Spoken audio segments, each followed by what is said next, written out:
Bonjour à toutes et à tous et bienvenue sur HD Geek. Alors aujourd'hui nous allons voir les 10 points importants à faire lorsque vous installez un système tout frais, notamment ici c'est Windows 11 Pro. Et je vais vous expliquer les étapes qui pour moi sont nécessaires afin de garder une machine en très bonne santé. Donc dans un premier temps, après l'installation qui est ici, vous allez dans les paramètres. Vous allez faire un petit Windows Update pour être sûr qu'il est totalement bien à jour.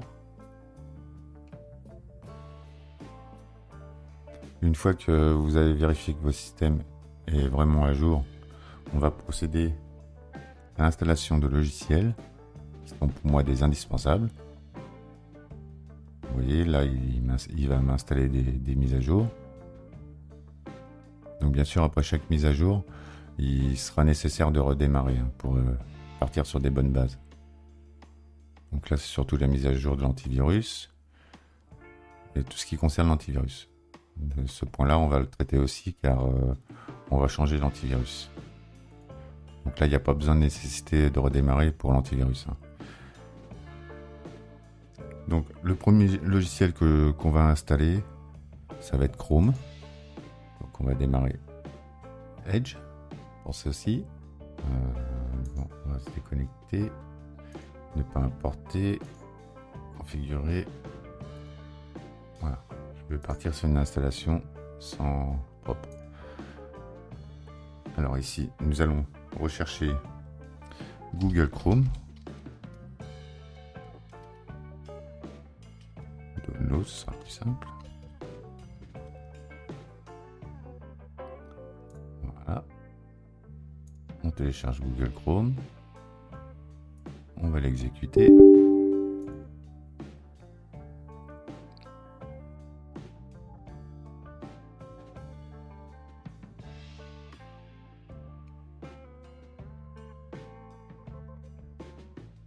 On va pas se connecter pour l'instant. On va prendre Google. On le définit par défaut. Ici on le définit par défaut. Bon, après vous pouvez modifier tout ce qui est service annexe pour l'ouverture des PDF, l'ouverture des SVG. Ici on n'a pas, on va y en coller un, etc., etc. Comme ça vous n'avez pas de soucis, tout passera par Google Chrome.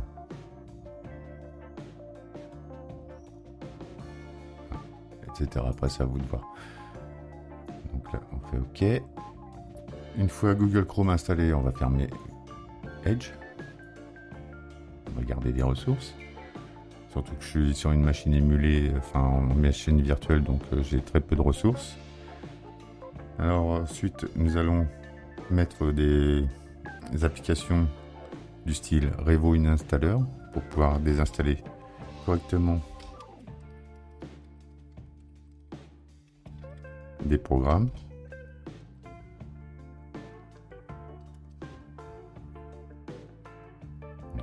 C'est tout. On n'est pas chez Revo. Alors allez bien sur le site de Revo Installer. Faites pas comme moi. Le téléchargement gratuit.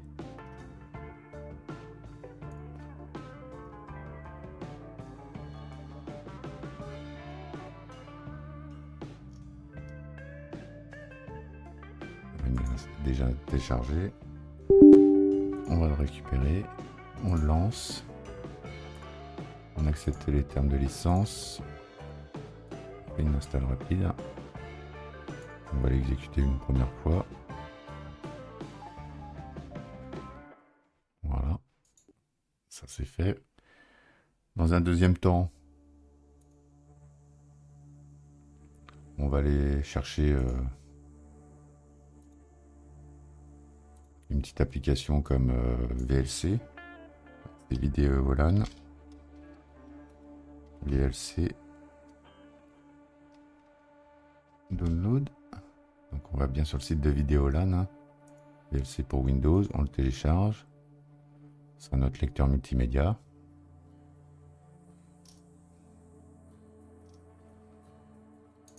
Voilà, il est téléchargé. En profitant, on l'installe dans la foulée.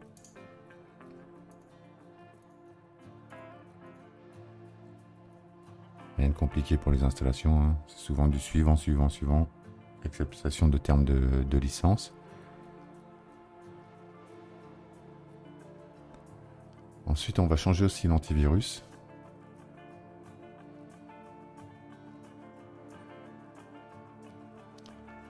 Pendant qu'il installe, on va aller chercher l'antivirus.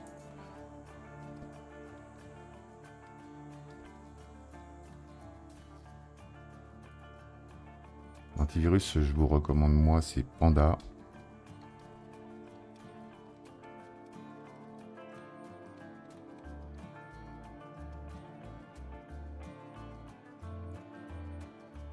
Un antivirus gratuit. Il vous protégera un minimum.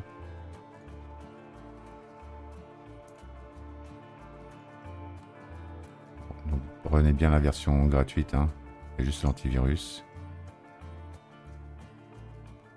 Ça suffira amplement pour une machine comme la nôtre. C'est VLC.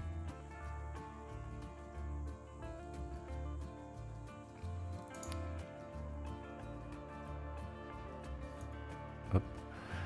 Donc maintenant, on va lancer Panda Antivirus, l'installation. Suivant, chemin par défaut, langue français, on accepte. Alors ici, attention, décochez bien, installez gratuitement le navigateur Opera.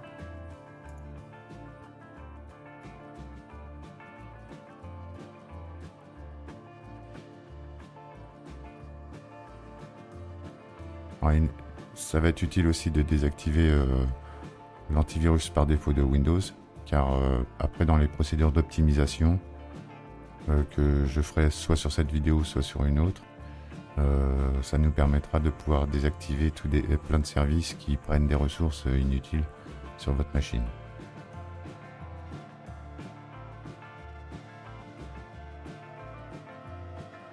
Donc, la mise à jour est assez longue, je vais accélérer le passage.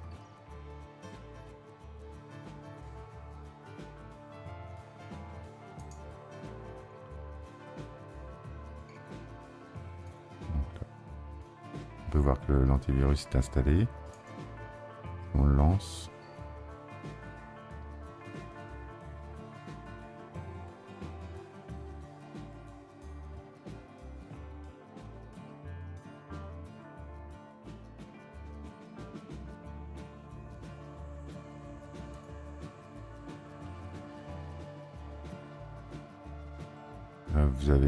Il vous demandera de rentrer un compte pour l'enregistrer.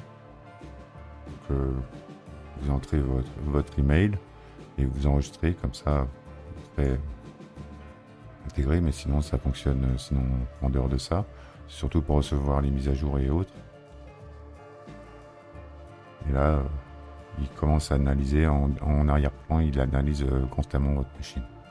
Et si jamais il détecte la présence d'un fichier douteux, il vous avertira. Donc voilà pour l'installation de ceci. Et nous allons revenir à un petit redémarrage quand même.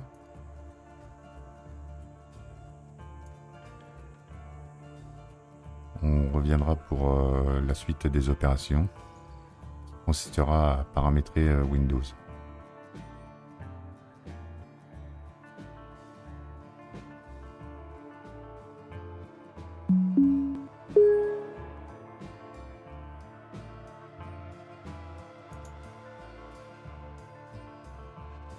Donc là, vous saisissez votre code déclaré pendant l'installation. Comme vous voyez, là, la procédure est relativement assez longue. Au niveau du démarrage et de la connexion, on peut améliorer ça. Donc, on va lancer notre Google Chrome, d'ailleurs que je vais épingler dans la barre des tâches pour le garder toujours à portée de main. On va dire non merci. Ok. Et on va chercher Autologon. Ça vous évitera, si vous avez envie, de ne pas taper constamment votre mot de passe. Donc vous allez chez Microsoft, sysinternal, et vous récupérez le script Autologon. Donc par défaut c'est un fichier zip. Donc, on va dessus, clic droit, on fait extraire tout.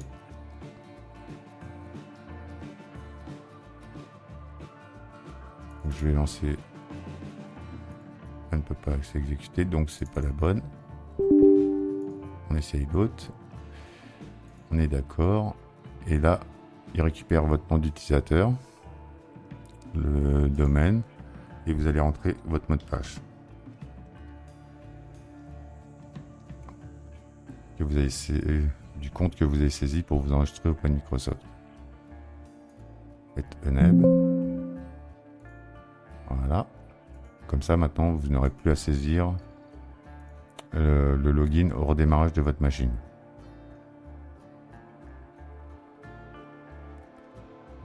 Pour prouver, on va faire un redémarrage rapide.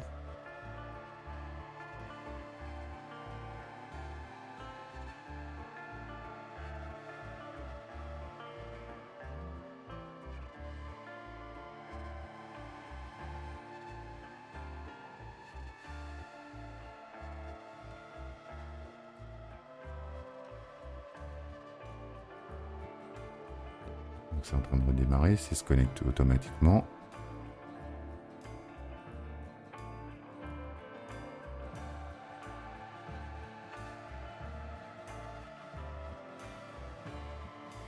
Vous voyez déjà ça commence à être un petit peu plus long. Donc ça c'est l'accumulation des installations et des programmes. Alors pour bien faire, pour optimiser votre machine, je vais vous recommander quand même de faire un point de restauration. Donc vous allez dans le menu Windows, vous tapez restauration. Toujours veiller à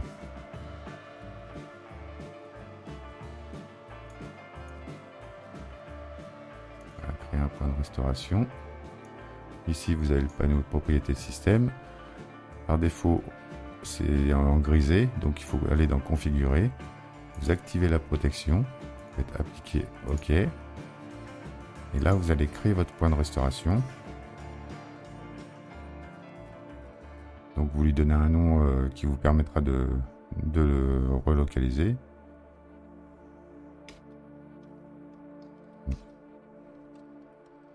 J'ai marqué que c'est le démarrage avec l'Autologon. Je crée.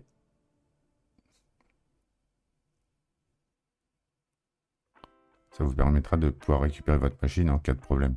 Alors bien sûr, toute modification sur votre système peut apporter des problèmes. Donc veillez bien à faire des points de restauration régulièrement. Quand vous installez des programmes où vous avez un doute. Et dans ce même principe, on va aller dans la gestion des disques. Et dans un premier temps, vous voyez, j'ai qu'un disque C. Donc, pour bien faire, je vais séparer les données du système. C'est-à-dire comme ça, si je plante mon système, je ne perds pas toutes mes données. Bien sûr, si vous plantez votre disque, là, vous perdrez tout.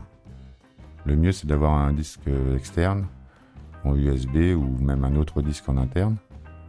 Mais là, comme ce n'est pas le cas, je vais faire une modification de partition. Vous voyez, là, actuellement, j'ai 48 Go qui sont disponibles sur mes 80. Il me demande quelle partition je veux. Je vais mettre, je sais pas, une partition de 20 Go.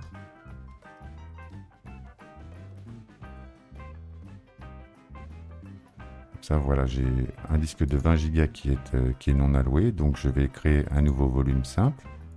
Et suivant, je vais lui prendre la totalité. Il va lui attribuer une lettre. Format de fichier NTFS, oui. Et là, soit vous le nommez data ou données, comme vous voulez. C'est vous qui voyez. Donc formatage rapide, pas de compression de dossier. suivant est terminé. Donc à partir de maintenant, je pourrais mettre mes données sur E, j'aurai pas de risque de les perdre au cas où je planterai mon système. Alors, après ça, bien sûr, comme vous avez fait une modification système, vous retapez restauration, vous refaites un nouveau point de restauration.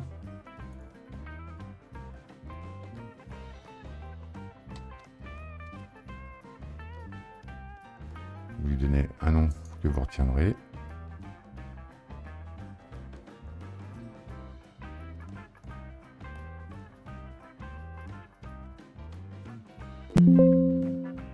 Voilà.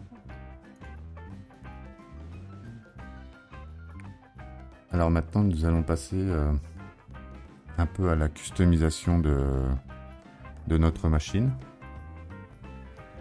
Et ça va vous permettre de l'accélérer énormément. Alors pour ça, on va commencer par des petits utilitaires qui vont nous permettre de gagner beaucoup en gain de mémoire. Alors pour cela, je vais vous recommander de mettre MemReduc.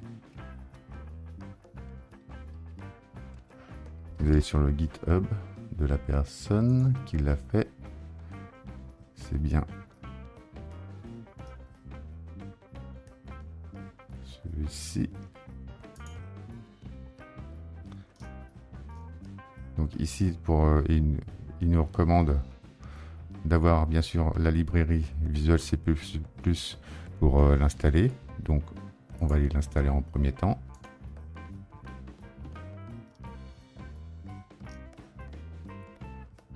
Comme nous, c'est une machine en 64 bits, on prend la version x64. On va aller en profiter, on va l'installer tout de suite. On installe.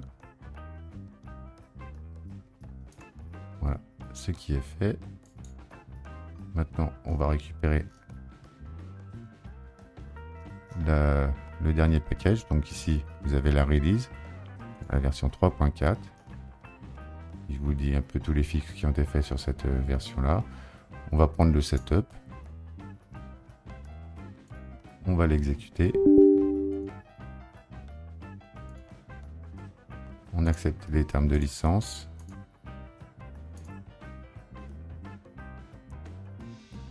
On télécharge automatiquement et les updates automatiques avec la mise à jour du langage. Donc voilà comment se présente l'application. Vous voyez là, j'ai 37% d'utilisation de mémoire. C'est-à-dire que sur les 8 Go, j'en ai 4,95 de disponible. Si on peut faire un premier test, hein.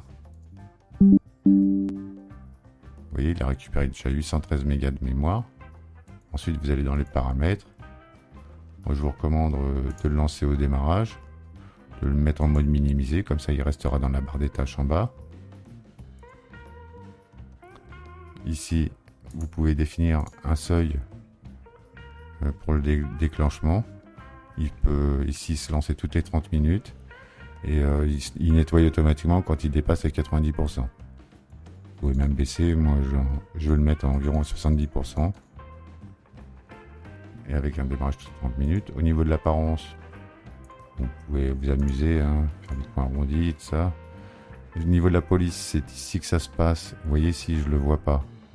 Donc je vais modifier la police en fonction de la couleur de ma barre des tâches. Ma barre des tâches aurait été noire, je l'aurais mis en blanc. Et ici, vous avez différents grades de couleurs en fonction de l'état critique de votre mémoire. C'est les affichages comme on a eu les alertes de nettoyage.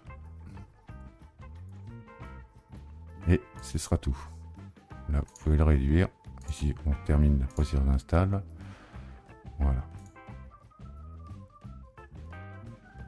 Donc voilà pour la gestion de la mémoire. On commence déjà à avoir une machine qui commence à être déjà pas trop mal. Et ensuite, nous allons passer au nettoyage des programmes qui sont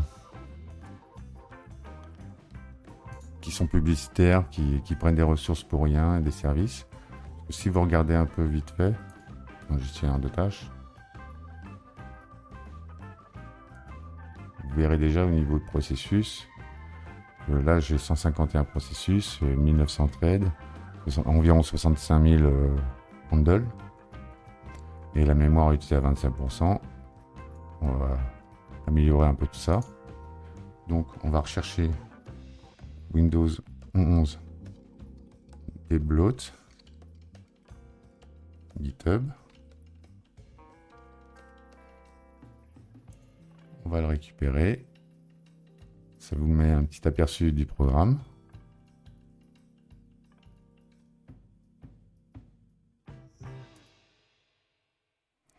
Donc vous cliquez dessus, vous descendez. Là aussi, il a un prérequis. Donc là, on télécharge la dernière version du script.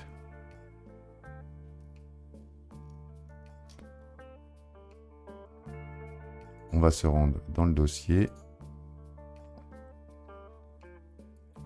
On va faire une extraction.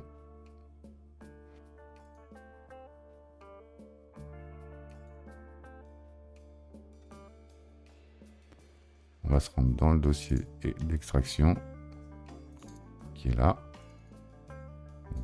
Ça, on va y voir plus clair. Alors, le programme se lance avec le run.bat en mode administrateur. Donc, si vous l'exécutez en tant qu'administrateur,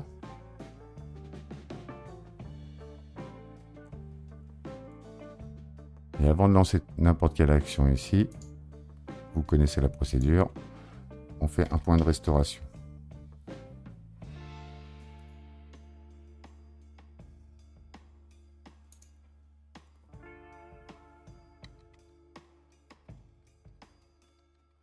Avant le débloat,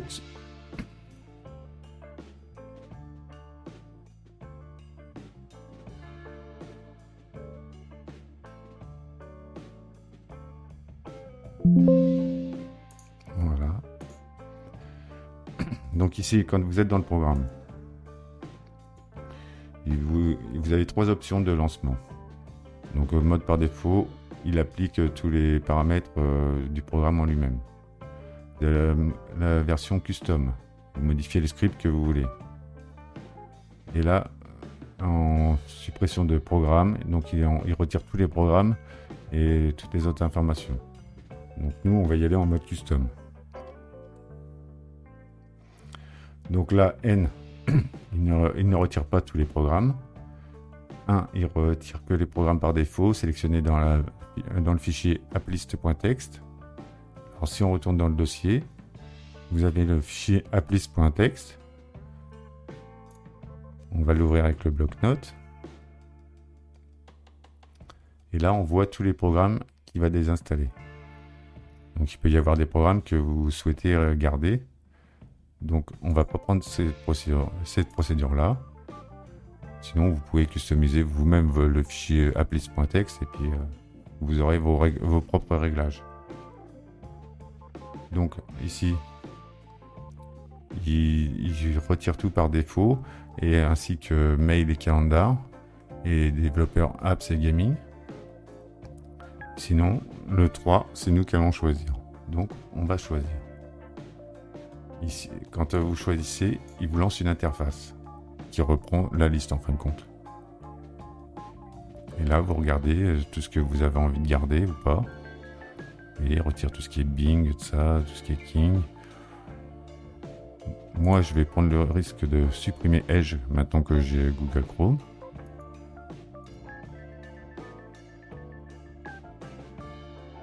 MS Paint, j'en veux pas non plus. Le OneDrive, j'en veux pas. Outlook, j'en veux pas. Paint, People, ainsi de suite. Power Automate, je vais le garder. Tout ce qui est prise de contrôle à distance, je supprime. Les dessins sur l'écran. Le whiteboard. On peut garder éventuellement les photos pour gérer nos photos. La calculatrice, on va garder. Tout ce qui est caméra, on va garder. Tout ce qui est communication, on va supprimer. Le store, je le garde. Le terminal, je le garde. Ensuite, tout ce qui est Xbox, j'en veux pas. tout ce qui est téléphone. On va peut-être garder le téléphone. Et la partie WinDev. Je vais garder. Là, vous faites confirmer. Donc, quand vous lancez la procédure, il vous pose des questions. Est-ce qu'on veut vraiment supprimer le Xbox Game Screen Recording? Tapez Yes. Là, il demande qu'on retire ce qui est dans le menu, tout ce qui est rattaché au menu, c'est-à-dire tout ce qui est ici, tout ce qui est dans les menus ici. Donc là, on va lui dire Yes. Alors soit c'est la 1 c'est pour vous seulement, ou soit la 2 c'est pour tous les utilisateurs. Allez, on va faire que pour nous. Est-ce que vous voulez supprimer la télémétrie, les opérations de diagnostic, les activités, l'historique des activités, les lancements de programmes? On va dire Yes. Est-ce que vous voulez supprimer les astuces, tout ça, au démarrage et au paramétrage, les notifications de l'écran verrouillé? On va dire oui. Est-ce qu'on veut supprimer Bing Search, Bing AI et Cortana dans Windows Search? Oui. Est-ce qu'on veut supprimer Copilot? Oui.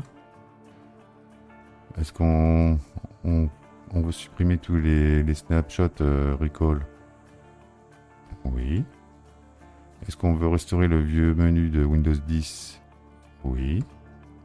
Est-ce qu'on veut faire des changements sur la barre des tâches et les services reliés? Oui.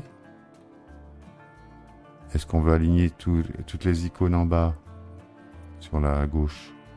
On va dire oui. Alors là, la barre de recherche. Est-ce qu'on veut la cacher, l'icône de la barre des tâches? Ou alors si on veut mettre juste une icône? Ou si on veut garder l'icône avec le label, etc. Ben moi je vais la cacher, donc je sélectionne 1. Est-ce que vous voulez le bouton pour voir les tâches? Non. Est-ce que vous voulez désactiver les widgets? Oui.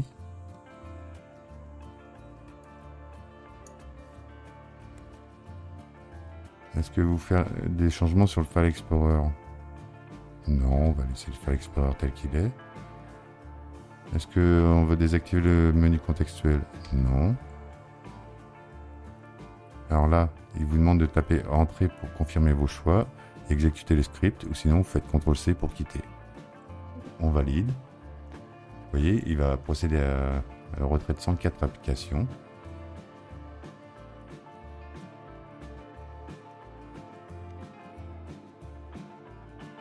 On désinstalle Microsoft Edge.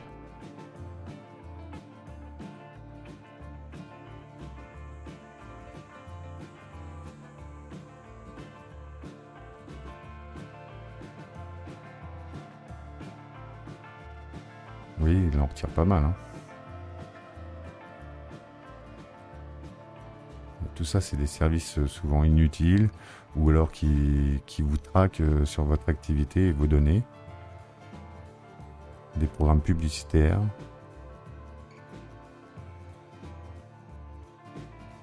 Donc là, il a terminé. Il nous dit d'appuyer sur n'importe quelle touche pour partir.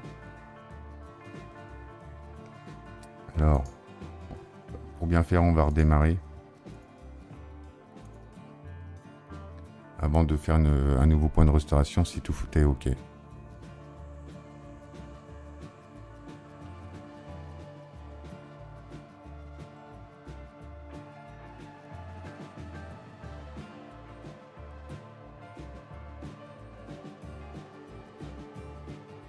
Donc, normalement, avec notre autologone, on n'a pas à se reconnecter.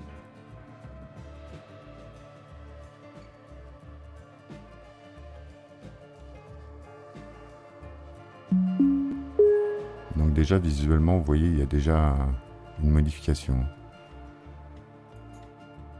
Tout est lancé. Alors si on va dans le gestionnaire de tâches, alors on peut voir que maintenant on n'est plus qu'à 29% de mémoire.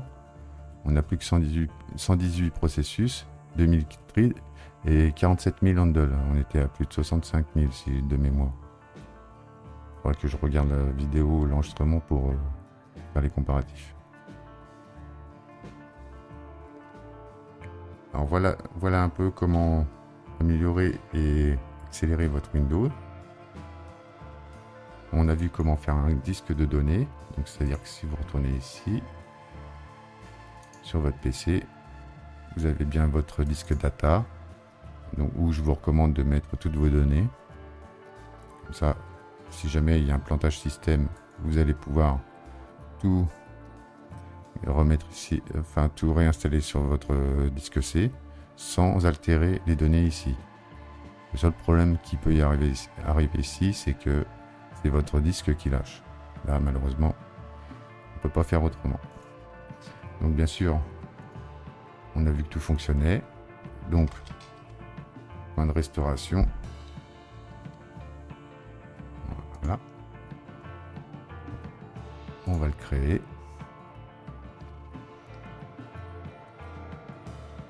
Alors, débloat. Mais c'est pas fini.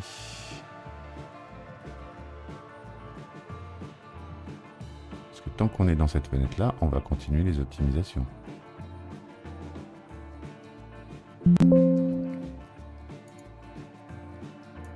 Vous allez dans les paramètres avancés du système, performance.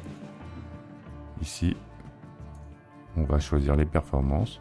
Après, vous pouvez activer un ou deux services qui vous conviennent de garder en niveau esthétique. Voilà. C'est fait. Alors, un autre conseil qui se donne pas assez souvent, je trouve.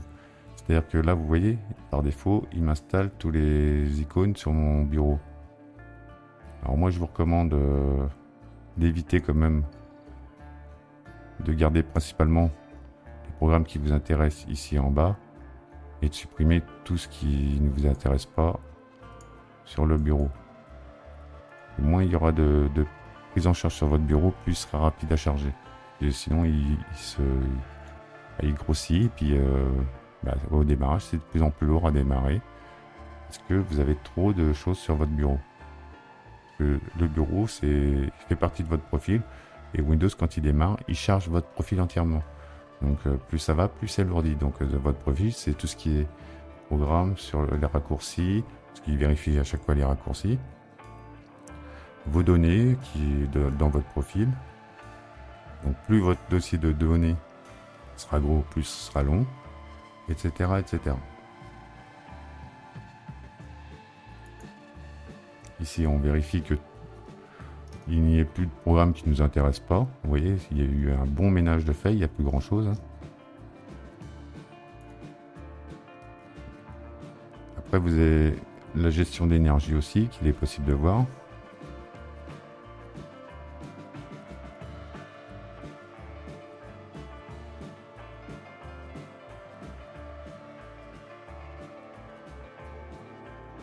Et on va changer le mode d'alimentation. Donc par défaut, il est en utilisation normale. Donc si vous êtes sur un portable, restez plus ou moins comme ça. Par contre, si vous êtes sur un PC, vous pouvez mettre les performances élevées.